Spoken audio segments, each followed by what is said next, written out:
Olá pessoal, sempre uma alegria estar aqui pelo Magistrar falando de processo civil. Meu nome é Gustavo Faria e pelos próximos 2 blocos nós vamos fazer aqui uma revisão da minha disciplina para as provas do TRF da 6ª Região e do Tribunal de Justiça do Mato Grosso do Sul, provas da magistratura.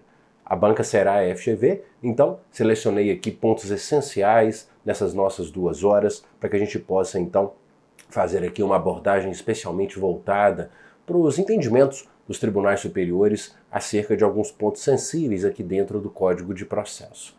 Vocês têm aí em mãos os slides que vão ajudar aqui a deixar minha apresentação mais dinâmica. Tem aqui o meu Instagram, vai ser um prazer recebê-la por lá.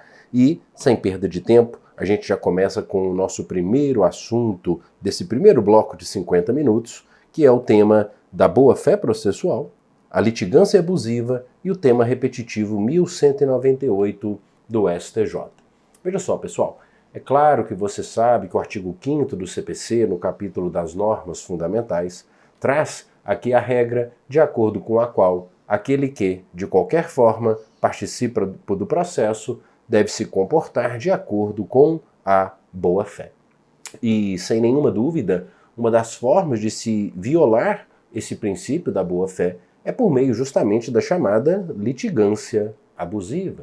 O que é a litigância abusiva e de que forma isso vai desencadear aqui a tese fixada no julgamento do tema repetitivo 1198. A litigância abusiva é aquela que decorre de um uso ilícito, de um uso fraudulento do processo, com o objetivo de obter algum tipo de vantagem indevida. A litigância abusiva é um fenômeno que envolve, como regra, a distribuição de um grande número de ações sabidamente infundadas e com algumas características específicas. Por exemplo, petições iniciais repetitivas, genéricas, que narram fatos que muitas vezes nunca aconteceram. Iniciais desacompanhadas de uma documentação mínima de comprovação desses fatos e muitas vezes com o uso de documentos falsificados. Procurações muito antigas, procurações com inserção manual de dados, procurações de pessoas já falecidas, entre outras características.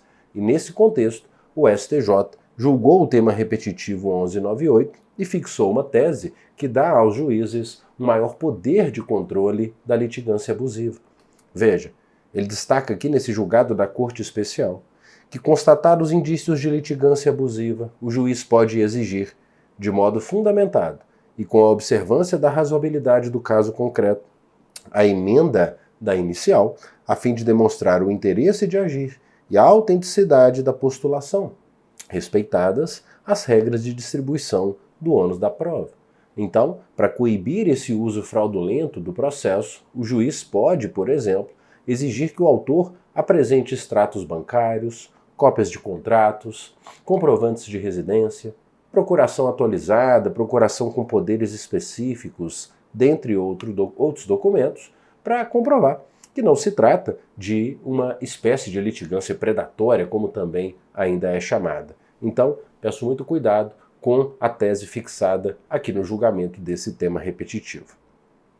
Nosso próximo assunto diz respeito à chamada fundamentação per relationem e a tese fixada no tema repetitivo 1306 do STJ. Bom, muitos já vão se lembrar que essa técnica de fundamentação per relationem é aquela pela qual o julgador ele reproduz em seu julgado trechos de decisões anteriores, de um documento, de um parecer constante dos autos, incorporando-os às suas razões de decidir. Como, por exemplo, na hipótese em que o juiz adota como fundamento do seu pronunciamento o parecer do Ministério Público, que naquele processo atuou como fiscal da ordem jurídica, então seria ali uma hipótese de fundamentação per relationem. Veja, me acompanhe. O CPC, de forma geral, ele é omisso em relação a esse tema. O que nós temos, pelo contrário, é uma vedação expressa no Código, lá no contexto do agravo interno, onde o artigo 1021, parágrafo 3º, veda expressamente o uso da fundamentação por referência em sede de agravo interno. Veja, esse artigo diz que é vedado ao juiz, é vedado ao relator limitar-se à reprodução dos fundamentos da sua própria decisão, a decisão agravada, para julgar improcedente o agravo interno. Então o relator não pode dizer, como geralmente a gente percebia, percebia com mais frequência, hoje com menos frequência, quando o relator, ao julgar o agravo interno, diz: mantenho a decisão agravada pelos seus próprios e jurídicos fundamentos. Então, o que o 1021, parágrafo 3º, está trazendo é uma vedação expressa ao uso da fundamentação per relationem em sede de agravo interno. Mas o que o STJ decidiu, o que ele fixou no julgamento do tema repetitivo 1306, é um pouco diferente do que a gente tem no CPC. Veja, é uma tese dividida em duas partes. A primeira diz assim, que a técnica da fundamentação por referência, ela é permitida, mas veja, desde que o julgador, ao reproduzir trechos de decisão anterior, documento e ou parecer como razões de decidir, enfrente, ainda que de forma sucinta, novas questões relevantes para o julgamento do processo. Dispensada essa análise pormenorizada de cada uma das alegações ou provas. Então, de forma geral, o STJ está validando o uso da fundamentação por referência. Está aqui, claro, trazendo algumas balizas, alguns parâmetros para que ela seja utilizada, mas está validando, está chancelando a possibilidade de uma fundamentação per relationem. E quanto ao agravo interno? Aqui é a parte 2 da nossa tese, onde ele destacou que esse parágrafo 3º a que me referi, ele não impede a reprodução dos fundamentos da decisão agravada se a parte deixa de apresentar argumento novo para ser apreciado pelo colegiado. Então, se a parte, em seu agravo interno, ela não traz fundamento novo, ela não traz qualquer argumento que até então não constava de suas manifestações, aí isso não vai impedir que o relator lance mão dessa técnica decisória reproduzindo trechos da sua própria decisão. Afinal, se o agravante ele não trouxe qualquer argumento novo, não faz muito sentido exigir do relator que ele refaça a sua decisão apenas usando de outras palavras, já que não há nada de novo ali na peça de agravo interno. Tema importante, peço bastante atenção a vocês com esse julgado da Corte Especial. Fechou? Vamos para mais um tema? Vamos falar sobre agora a cooperação processual na visão do STJ. Trago aqui 3 julgados de informativos de jurisprudência e julgados importantes que dialogam com o tema da cooperação. Todos sabem que o artigo 6º do CPC prevê que todos os sujeitos do processo devem cooperar entre si para que obtenham, em tempo razoável, decisão de mérito justa e efetiva.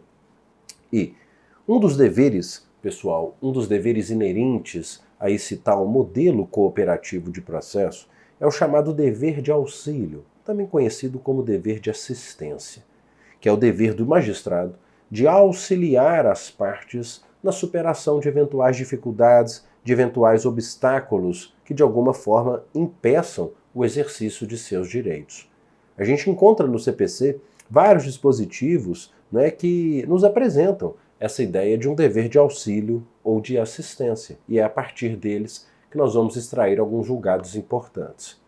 Por exemplo, o parágrafo 1º do artigo 319, que está lá no capítulo da petição inicial, ele destaca que se o autor não dispuser de todas aquelas informações do inciso 2 do artigo 319, aquelas informações de qualificação das partes, o que ele pode requerer? Ele pode requerer ao juiz diligências necessárias à sua obtenção. Então, o magistrado, ele então vai auxiliar a parte a fim de que ela obtenha essas informações necessárias à citação do réu e ao regular processamento daquela causa. Veja, o primeiro julgado que eu destaco partindo dessa ideia é aqui do informativo 828, que de certa forma vem apenas para confirmar tudo isso que a gente acabou de dizer. Quando o STJ, aqui na 3ª turma, destaca que quando comprovado o empenho da parte e o insucesso das medidas adotadas, vejam, o juiz tem o dever de auxiliá-la, a fim de que encontre as informações que à sua disposição condicionem o eficaz desempenho de suas atribuições, dever de auxílio. Agora, cuidado. Cuidado porque tudo tem limite, O STJ, também, em um outro julgado de informativo, disse assim, de fato, né, o juiz tem o dever de auxiliar as partes. Entretanto, não é válida, não é razoável uma decisão que, com esse objetivo, determine a apresentação do contrato de serviços advocatícios com a finalidade de verificação do endereço do cliente, que aqui no caso era o executado, por ferir o direito à inviolabilidade e sigilo profissional da advocacia. Então, o exequente não estava conseguindo o endereço atualizado do executado, só que por algum motivo o advogado do executado já tinha se habilitado nos autos. E um juiz de primeiro grau determinou que o advogado apresentasse o contrato de serviços advocatícios com esse objetivo, né, de verificar o endereço do seu cliente. Isso foi, então, aqui impedido, né, isso foi reconhecido como um excesso no que toca a esse dever de auxílio. E um último julgado de informativo acerca desse dever de auxílio ou assistência, pessoal, vem lá no contexto da citação por edital. Muitos vão se lembrar que o parágrafo 3º do artigo 256, ele diz que para fins de citação por edital, o réu será considerado em local ignorado ou incerto se infrutíferas as tentativas de sua localização. Atenção! Inclusive, olha o dever de auxílio, mediante requisição pelo juízo de informações sobre o seu endereço em cadastros de órgãos públicos ou concessionárias de serviços públicos. Veja, acerca desse dispositivo, aqui no informativo 832, o STJ entendeu que essa tal expedição de ofícios, né, a cadastros públicos e concessionárias de serviços públicos, atenção, não é obrigatória, mas uma possibilidade a ser avaliada pelo magistrado. Segundo a quarta turma, quando o Código emprega o termo inclusive, o legislador ele está indicando que essa providência é uma possibilidade, né, e não necessariamente uma imposição, devendo ser levada em conta, né, ser levada em consideração a razoabilidade, a celeridade do processo. De forma que se as tentativas de localização do réu elas forem consideradas suficientes, aí nesse caso, eventual ausência de requisição a essas concessionárias ou órgãos públicos não implica qualquer tipo de invalidade. Tá bom? Informativo 832.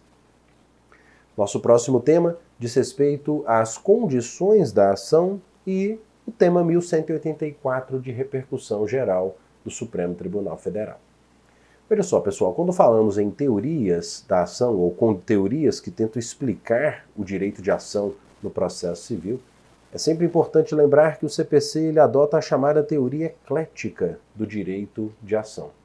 Essa teoria, ela considera o direito de ação, claro, como um ramo, um direito autônomo em relação ao direito material, mas que, como você sabe, o exercício desse direito ele depende do preenchimento das chamadas condições da ação, interesse e legitimidade ad causa, conforme inclusive dispõe o artigo 17, de acordo com o qual, para postular em juízo, é necessário ter interesse e legitimidade.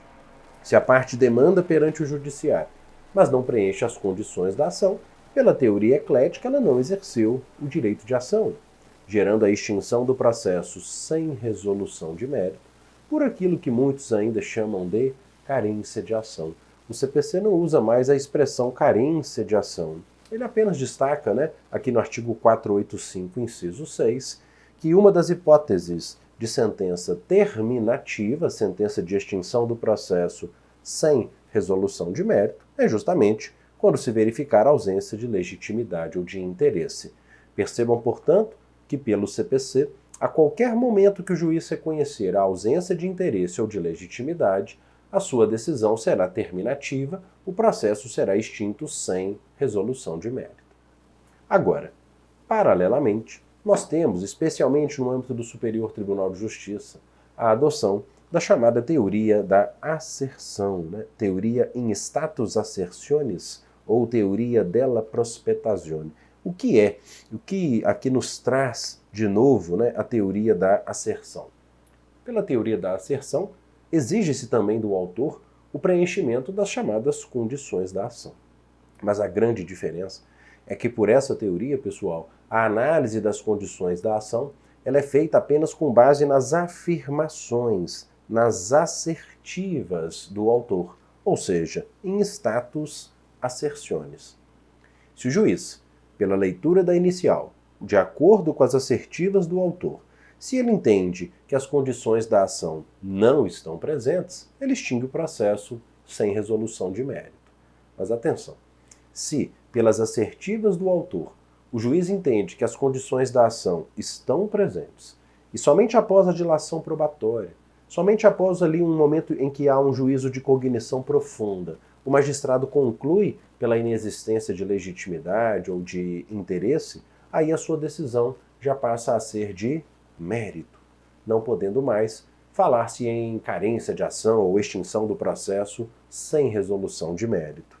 Veja, essa é uma teoria com grande aceitação no STJ, que aqui tenta resumir aquilo que eu acabei de passar, ao destacar que, segundo a teoria da asserção, a verificação da presença das condições da ação se dá à luz das afirmações, das assertivas pelo demandante em sua inicial, devendo o julgador considerar a relação jurídica deduzida em status assertiones, ou seja, à vista daquilo que se afirmou.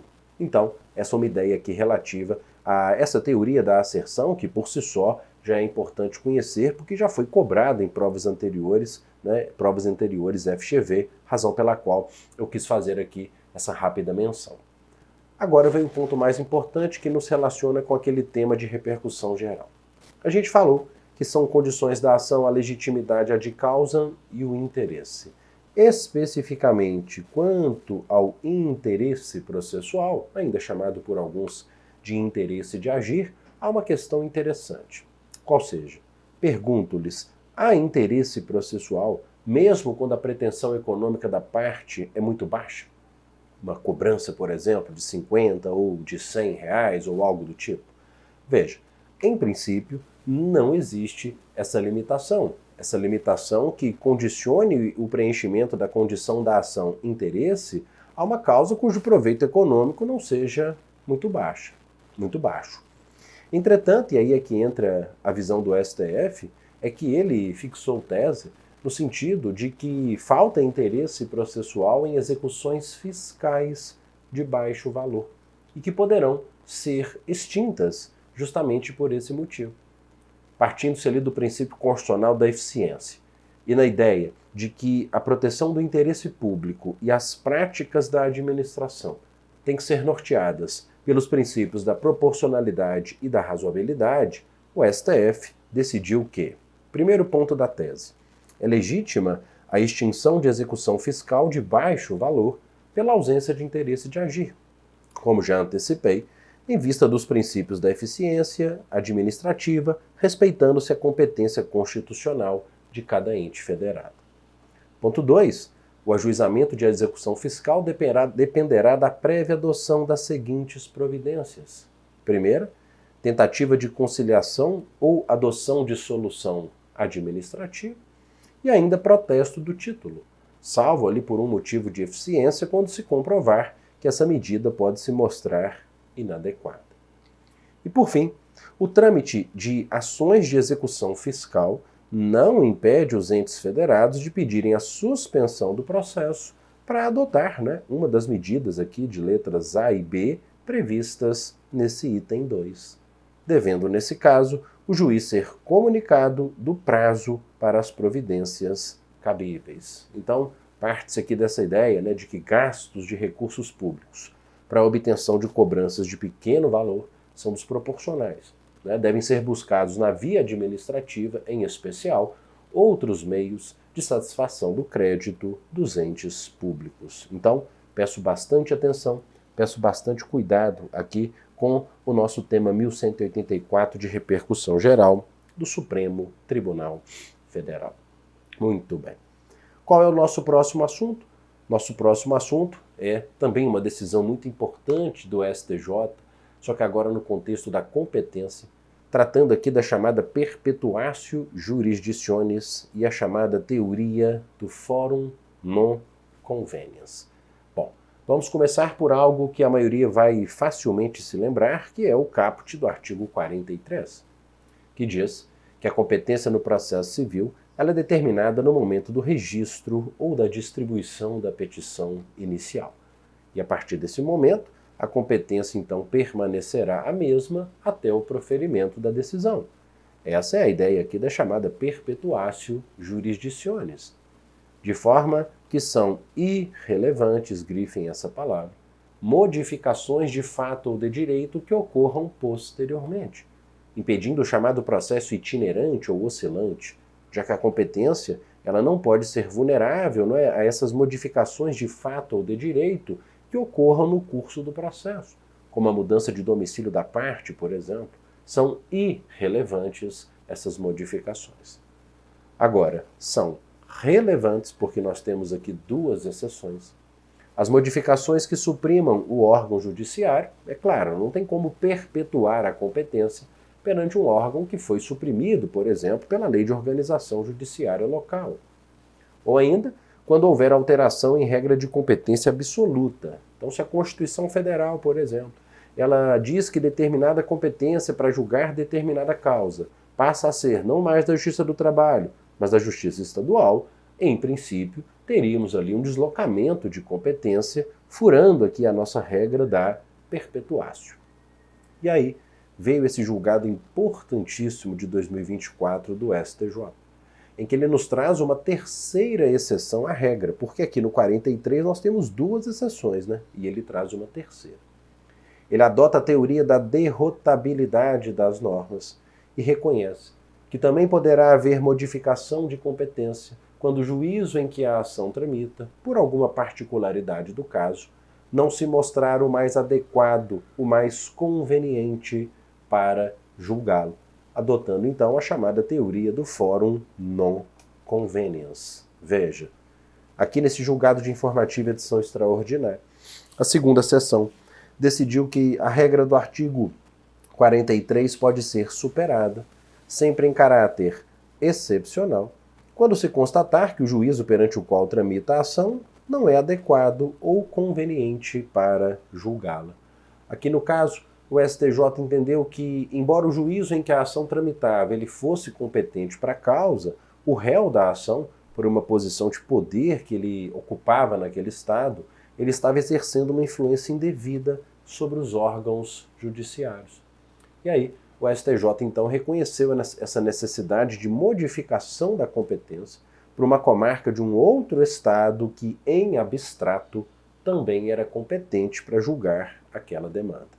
Então, muito cuidado, julgado aqui da segunda sessão, julgado de 2024.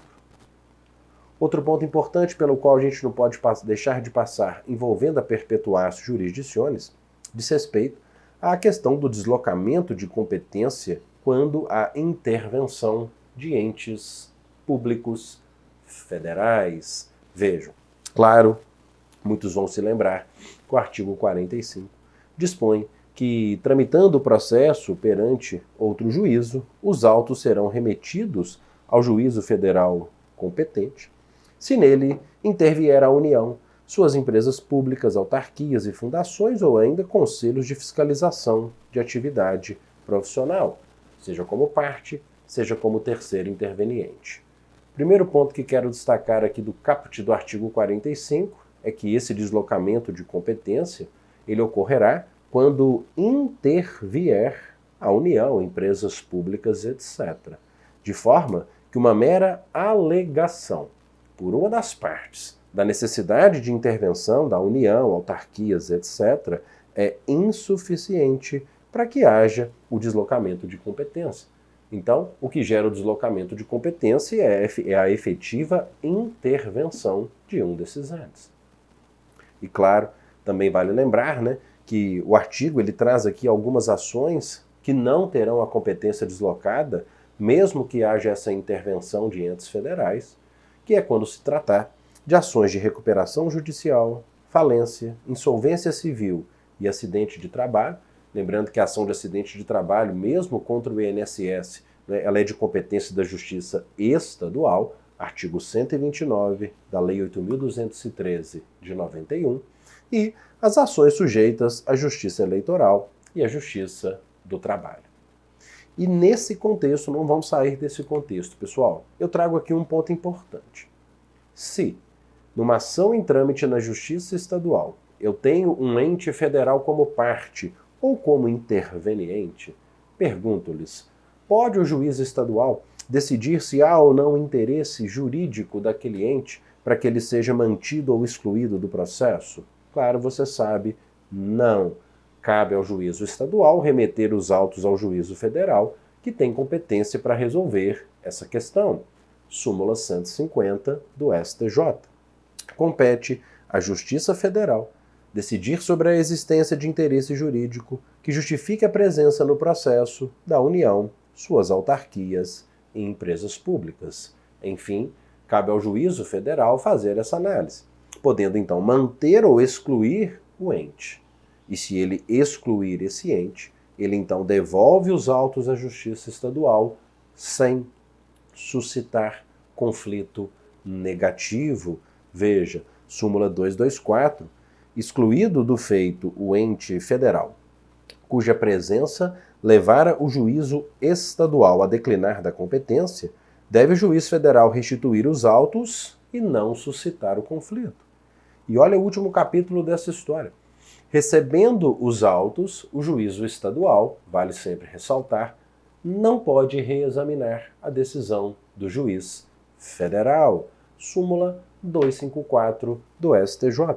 A decisão do juízo federal que exclui da relação processual o ente federal não pode ser reexaminada no juízo estadual. Então, cuidado com todas essas informações. E por falar em modificação da competência, também tenhamos muito cuidado com a questão envolvendo a modificação negociada da competência, lá dos artigos 62 e 63. Claro, você sabe que o artigo 62 dispõe que a competência absoluta, em razão da matéria, da pessoa ou da função, ela é inderrogável por convenção das partes. Não se admite negócio jurídico processual envolvendo competência absoluta. Por outro lado, o artigo 63 diz que as partes podem modificar a competência relativa em razão do valor e em razão do território, elegendo foro onde será proposta ação oriunda de direitos e obrigações. Então veja, esse é um ponto importante porque os parágrafos 1º e 5º desse artigo 63, eles vão trazer aqui alguns requisitos, que de certa forma limitam a autonomia privada, notadamente a partir da Lei 14.879 de 2024, que alterou o CPC. Veja, o parágrafo 1º, ele diz que a eleição de foro só produz efeito quando constar de instrumento escrito. Até aqui, nenhuma novidade, sempre foi e continua sendo dessa forma.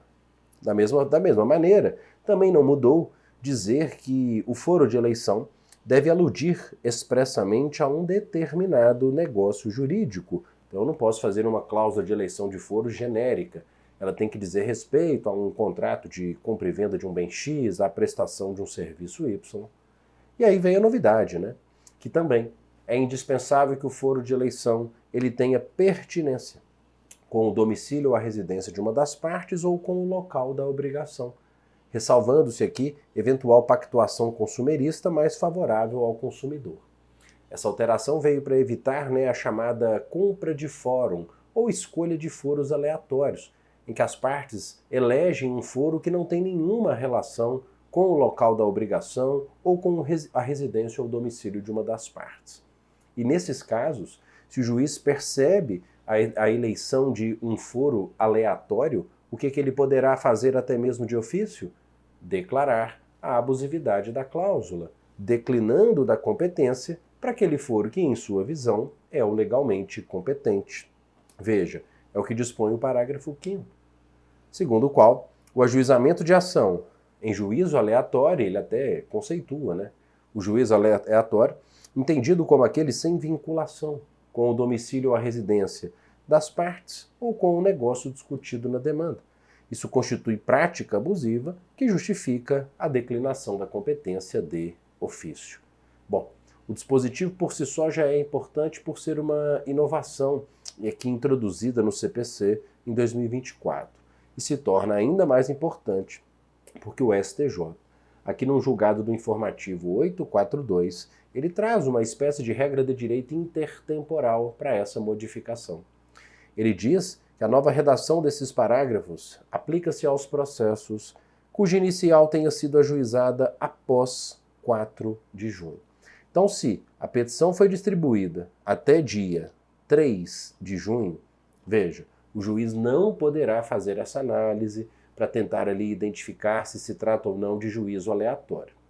Agora, se a inicial foi distribuída a partir de 4 de junho, é aqui neste momento em que ele já tem a autorização para identificar eventual juízo aleatório e utilizar, lançar mão do parágrafo 5º e declinar de ofício da competência. Cuidado, julgado da segunda sessão, aqui publicado no informativo 842. Também temos pontos importantes da lei e da jurisprudência do STJ envolvendo a questão dos honorários advocatícios. Um primeiro ponto que eu vou destacar aqui sobre os honorários diz respeito aos honorários envolvendo a fazenda pública e os temas 1190 e 1105 do STJ. Veja, começando pelo tema 1190, ele envolve os honorários advocatícios no cumprimento de sentença contra a fazenda. Muitos vão se lembrar que o artigo 85, parágrafo 7º, diz que não serão devidos honorários no cumprimento de sentença contra a fazenda que dê ensejo à expedição de precatório. Então, se eu vou iniciar um cumprimento de sentença contra a União de R$300 mil, ou seja, vai dar ensejo à formação de precatório, não há honorários. A menos que a fazenda apresente defesa e, naturalmente, seja derrotada. Então, aí nesse caso, havendo impugnação à execução, haverá honorários. Agora veja, esse dispositivo nos passa a impressão de que se, por outro lado, o cumprimento de sentença ele for dar ensejo à expedição de RPV, haveria honorários, mesmo que a fazenda não impugnasse. Bom, essa era a ideia original aqui, apenas a partir da leitura desse artigo. Ocorre que o STJ, fixando a tese aqui no julgamento do tema repetitivo 1190, facilitou sua vida, né? Por quê? Porque ele destaca que se não houver impugnação, vejam, não são devidos honorários, ainda que o crédito esteja submetido à sistemática de RPV. Então perceba, independentemente se lá na sua prova, o cumprimento de sentença contra a fazenda vai dar ensejo a precatório ou a RPV, não há honorários no cumprimento de sentença, a menos que a fazenda apresente resistência, apresente impugnação e seja derrotada. Então, julgado super importante, aqui publicado no informativo 816. Ainda questões envolvendo a fazenda, notadamente nas ações previdenciárias, chegou ao STJ, também em sede de recurso repetitivo, se a súmula 111 da sua jurisprudência, se ela continuava eficaz. Veja, essa súmula diz que os honorários advocatícios nas ações previdenciárias não incidem sobre prestações vencidas após a sentença. Muitos vão se lembrar que o intuito dessa súmula foi o de desestimular o prolongamento da demanda pelo advogado, que poderia acabar se beneficiando com a demora se os seus honorários eles levassem em consideração prestações vencidas até o trânsito em julgado, num possível conflito de interesses com o cliente. E o que o STJ decidiu aqui no tema repetitivo 1105 é que sim, que continua eficaz e aplicável a súmula 111. Então, em ações previdenciárias, não se esqueçam, os honorários não incidem sobre prestações vencidas após a sentença. Ainda sobre honorários, outro ponto importante que eu quero destacar diz respeito aos honorários fixados por apreciação equitativa e os temas repetitivos 1313 e 1076 do STJ. Veja, eu quero começar pelo artigo 85, parágrafo 6º-A do CPC, incluído pela Lei 14.365, porque esse parágrafo ele restringe o uso da apreciação equitativa, ele restringe a fixação de honorários por apreciação equitativa apenas às hipóteses do parágrafo 8º do artigo 85. Honorários por equidade, ou seja, quando o juiz fixa honorários de acordo com o seu critério de justiça, apenas nas hipóteses do parágrafo 8º. Quais são as 3 hipóteses do parágrafo 8º? Primeira, quando for inestimável o proveito econômico, causas ambientais, ações de Estado, ações de família, entre outras. Também quando for irrisório o proveito econômico, ou seja, insignificante, ou ainda quando o valor da causa for muito baixo. Nesses casos, a fixação de honorários será por apreciação equitativa. Agora veja, o CPC quis limitar um pouco a liberdade do magistrado na fixação de honorários por critério equitativo. Porque aquela mesma lei de 2022 que incluiu o parágrafo 6º-A, ela também incluiu o parágrafo 8º-A. E o que diz esse parágrafo? Ele diz que nas hipóteses do parágrafo 8º, veja, a fixação por equidade, ela deve observar os valores recomendados pelo Conselho Seccional da OAB, ou o limite mínimo de 10%, aplicando-se o que for maior. Então, o CPC traz parâmetros, traz balizas, para que o magistrado, então, no momento de fixar honorários por equidade, ele vai, então, analisar qual é o maior, o limite mínimo de 10% ou o valor previsto na tabela da OAB. Mas muito cuidado. Por quê? Porque o STJ, ao julgar o tema repetitivo 1313 e publicá-lo aqui no informativo 854, entendeu que nas demandas em que se pleiteia do poder público a satisfação do direito à saúde, os honorários advocatícios são fixados por apreciação equitativa sem aplicação do parágrafo 8º-A. Aqui o STJ, entre outros argumentos, ele destacou que, quanto à tabela da OAB, ela não se presta como referência para a remuneração de defensores públicos, na hipótese em que a defensoria assiste o autor e a fazenda é vencida. Tampouco ela é referência para a remuneração de advogados públicos, quando a fazenda é vencedora, já que ambos são remunerados por subsídios. Além disso, ela ressaltou, a Corte, que esse percentual mínimo de 10%, que é a segunda opção, ele não rege as condenações impostas à fazenda. Como você sabe, se submete ao regramento específico lá do parágrafo 3º, não é isso? Então, aqueles percentuais que vão caindo à medida em que o valor da condenação ou do proveito econômico vai aumentando. E por fim, você viu comigo que uma das hipóteses de fixação de honorários por apreciação equitativa é quando o valor da causa for muito baixo. E se o valor da condenação, do proveito econômico ou da causa for muito elevado? Nesse caso pode haver fixação por equidade? Aí é que entra o tema repetitivo 1076. O STJ entendeu que não, que a fixação de honorários por apreciação equitativa não é permitida quando os valores da condenação, da causa ou o proveito econômico forem elevados. É obrigatória, nesses casos, a observância dos percentuais lá dos parágrafos 2º ou 3º, dependendo se é o particular ou se é a fazenda. Esse tema já chegou ao Supremo. O Supremo ele já disse que essa questão não tem natureza constitucional quando se refere a particulares. Então, nas demandas que envolvem particulares, essa tese do STJ vai ser a tese final. Agora, ele reconheceu que quando a causa envolve o ente público, aí sim há uma questão constitucional a ser analisada, e ele então já está debruçado sobre essa questão e, futuramente, ele então vai decidir se é possível ou não fixar honorários por equidade quando uma causa tiver, por exemplo, um valor muito elevado. Até então, o precedente vinculante que temos é esse precedente geral aqui do STJ, que vale tanto para particulares quanto para a fazenda, que é o da impossibilidade de fixação de honorários por equidade quando os valores da condenação, da causa ou o proveito econômico forem elevados, tá bom? Bastante cuidado. E para a gente fechar a questão dos honorários, queria trazer aqui 2 precedentes vinculantes, tratando da natureza alimentar dos honorários. O tema 1220 de repercussão geral e o tema 1153, tema repetitivo do Superior Tribunal de Justiça. Muitos vão se lembrar que o parágrafo 14 do artigo 85 é claro. ao dizer que os honorários eles têm natureza alimentar, com os mesmos privilégios dos créditos trabalhistas. Sendo assim, os honorários, percebam, eles têm preferência inclusive sobre créditos tributários, o que, a propósito, foi reconhecido como constitucional pelo STF aqui no julgamento do tema 1220 de repercussão geral.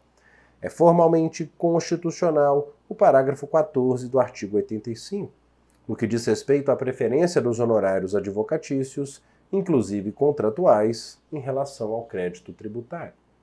Alguns advogavam a tese de que, por se tratar de uma lei ordinária, o CPC não poderia tratar de matéria tributária, reservada, como vocês sabem, à lei complementar.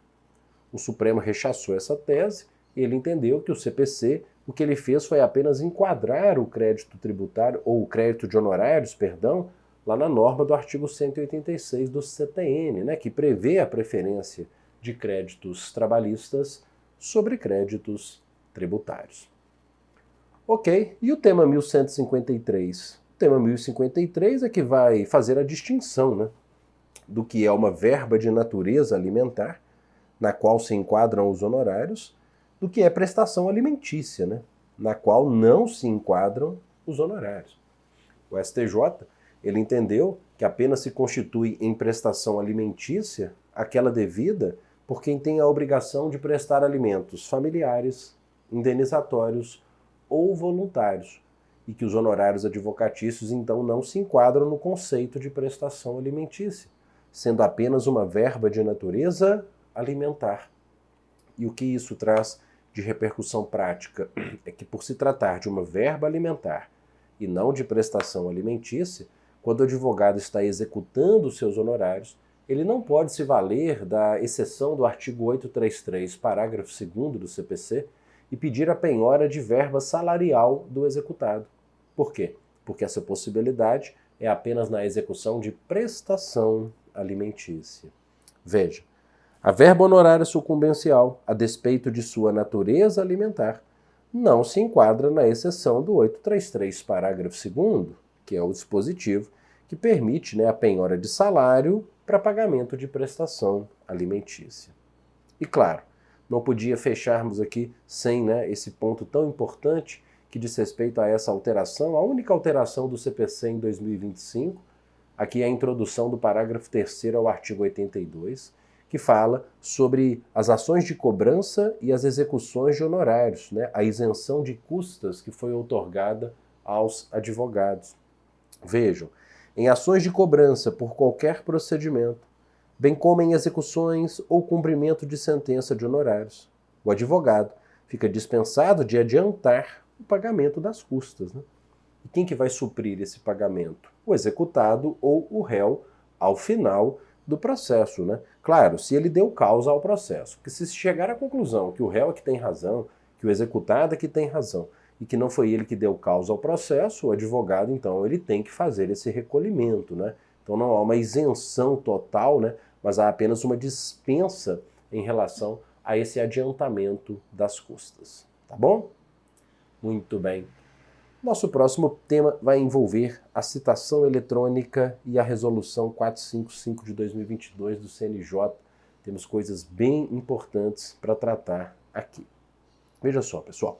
A resolução 455 de 2022, ela veio especialmente para regulamentar, né, a citação eletrônica aqui do artigo 246 do CPC, com a redação que lhe foi dada pela Lei 14.195. A Lei 14.195, que deu a redação ao 246, segundo o qual a citação será preferencialmente no processo civil por meio eletrônico. Já comece a tomar cuidado com esses prazos.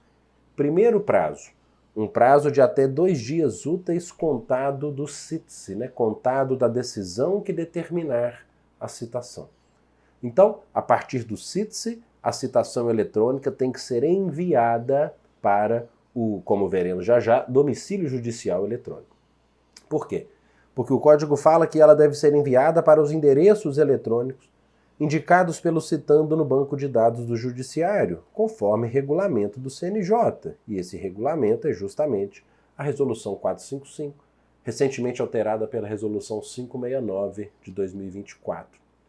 E o que são? Onde estão esses endereços eletrônicos? Seriam eles aqui os e-mails dos citandos? Não. Esse endereço eletrônico é o domicílio judicial eletrônico. Esse ambiente digital criado por essa resolução de 2022, onde são feitas as citações eletrônicas. É esse ambiente para o qual todos os tribunais do país deverão enviar as citações daqueles que estiverem devidamente cadastrados. E quem deve se cadastrar? Bom, o cadastramento, pessoal, ele é obrigatório no domicílio judicial eletrônico para, vejam, os entes públicos, mas também para empresas públicas e privadas. Então, olha, União, Estados, DF, municípios, entidades da administração indireta, empresas públicas e privadas. E veja, empresas públicas e privadas, inclusive microempresas e empresas de pequeno porte, veja, que terão ali um cadastramento obrigatório, caso não tenham o endereço eletrônico cadastrado no sistema da Rede Sim. Porque se a ME ou a EPP ela tiver cadastro no sistema da Rede Sim, veja,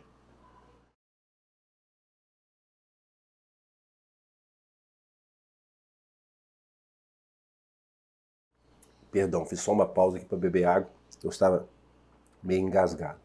Porque havendo cadastro no sistema Rede Sim, pessoal, o cadastro no domicílio judicial eletrônico, ele será feito de forma automática, tá? Por meio de integração dos sistemas, o que então possibilita a citação eletrônica. Agora, quanto às pessoas físicas, aí o cadastramento é facultativo, nos termos do artigo 16, parágrafo 2º, daquele já citado instrumento normativo, que é a Resolução 455. Agora, vamos entender a dinâmica da citação eletrônica. Veja, você já sabe, a partir do CITSE, um prazo de 2 dias úteis para enviar a citação ao DJE, ao domicílio judicial eletrônico. Então vamos lá. Enviou a citação ao domicílio judicial eletrônico. Veja, nós temos aqui um prazo para que o citando confirme a citação. Qual prazo é esse? Um prazo de 3 dias úteis a contar do recebimento da citação. Do recebimento, leia-se, da data do envio, da citação eletrônica ao domicílio judicial eletrônico. Então, do CITSE, 2 dias úteis para enviar. Enviou o citando, ele terá 3 dias úteis para confirmar o recebimento. E aí nós podemos ter 2 caminhos. O primeiro é confirmado o recebimento. Confirmado o recebimento. Nesse prazo de 3 dias úteis, pessoal, veja, a gente vai atrair aqui a aplicação do artigo 231, inciso 9, que diz que, nesse caso, considera-se dia do começo do prazo o 5º dia útil seguinte à confirmação. Então, muito cuidado com essa matemática. Veja bem, o juiz despachou o CITSE 2 dias úteis para o envio da citação eletrônica. Enviou. A parte tem 3 dias úteis a contar desse envio para confirmar. Se a parte confirma o recebimento, por exemplo, numa quinta-feira, o dia do começo do prazo é o 5º dia útil seguinte à confirmação. Então, confirmou na quinta, vamos lá, desconsiderando eventuais feriados. Confirmou na quinta, sexta, segunda, terça, quarta, quinta da semana seguinte. Na quinta da semana seguinte, o 5º dia útil seguinte à confirmação, nós teremos o dia do começo do prazo. Só que o dia do começo do prazo tem que ser excluído da contagem. Artigo 224. Então, o prazo ele se inicia propriamente na sexta-feira da semana subsequente. Então, 2 dias para enviar a citação, 3 dias para confirmar o recebimento. Confirmou o recebimento, o quinto dia útil seguinte à confirmação é o dia do começo do prazo, o qual, repito, tem que ser excluído da contagem.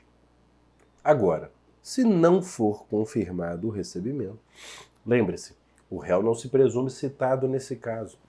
Por quê? Porque a citação deverá ser realizada por outros modos. Pelos modos tradicionais, vamos dizer assim, por correio, por oficial de justiça, por escrivão ou chefe de secretaria ou por edital. Aí você vai me perguntar, Gustavo, então ninguém vai confirmar, né? Porque o citando vai ganhar prazo, porque se ele não confirma, ele terá que ser citado por correio, por oficial de justiça, etc. Pois é, mas nesse caso não se esqueça. Caso ele não confirme, na primeira oportunidade que ele couber falar nos autos, ele tem que apresentar uma justa causa para não ter confirmado o recebimento. E se ele não apresentar essa justa causa, ou apresentando ela não for acolhida, a não confirmação vai configurar ato atentatório à dignidade da justiça e gerará uma multa de até 5% do valor da causa em desfavor do citando. Muita atenção. E para fechar, cuidado. Cuidado porque para as pessoas jurídicas de direito público existe uma regra própria na Resolução 455 de 2022, que estabelece que no caso de pessoas jurídicas de direito público, atenção, não havendo consulta no prazo de até 10 dias corridos, contados do envio da citação ao DJE, o ente será considerado automaticamente citado na data do término desse prazo. Então, diferentemente das pessoas jurídicas de direito privado e das pessoas naturais, que, repito, tem até 3 dias úteis para confirmar, o prazo para a Fazenda confirmar é de até 10 dias corridos. Então não são 3 dias úteis, são 10 dias corridos.